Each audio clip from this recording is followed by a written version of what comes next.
Once upon a time, in the quiet village of Uturu, lived a woman who had been pregnant 10 times without a child.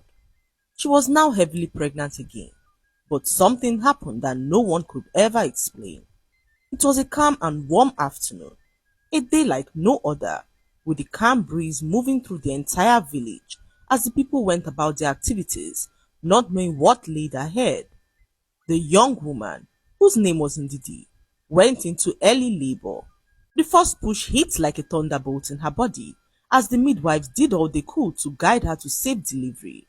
Her screams rang through the compound, slicing through the peace like a blade, sweat drenching her entire body as she continued to push hard, feeling the pain coursed through her body as she let out a loud scream.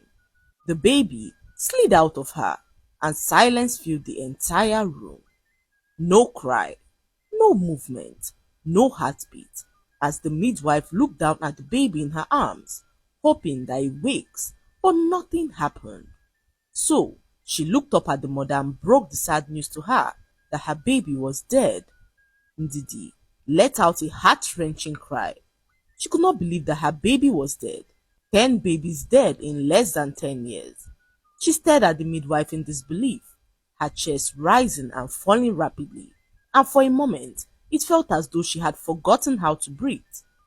Then came the deep, long scream, filled with a kind of sorrow that no one had ever seen. Ndidi cradled her lifeless baby in her arms, her tears pouring down her face as the midwife stood back and watched.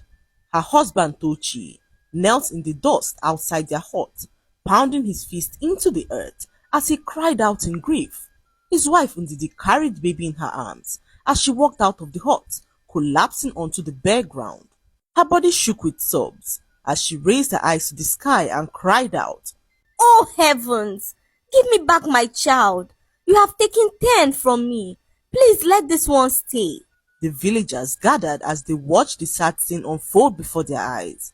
Suddenly, dark clouds began to form in the sky, and the air grew thick and heavy. Lightning crackled across the heavens, and the ground began to tremble beneath their feet. And then, babies began to fall from the sky, 10 of them, drifting gently like feathers as they descended from the clouds above. Everyone opened their eyes in shock, too stunned to move or say a word. The babies drifted down from the sky and landed gently around Ndidi, forming a perfect circle around her as she opened her eyes and mouth in shock. The entire village stood still as they watched the baby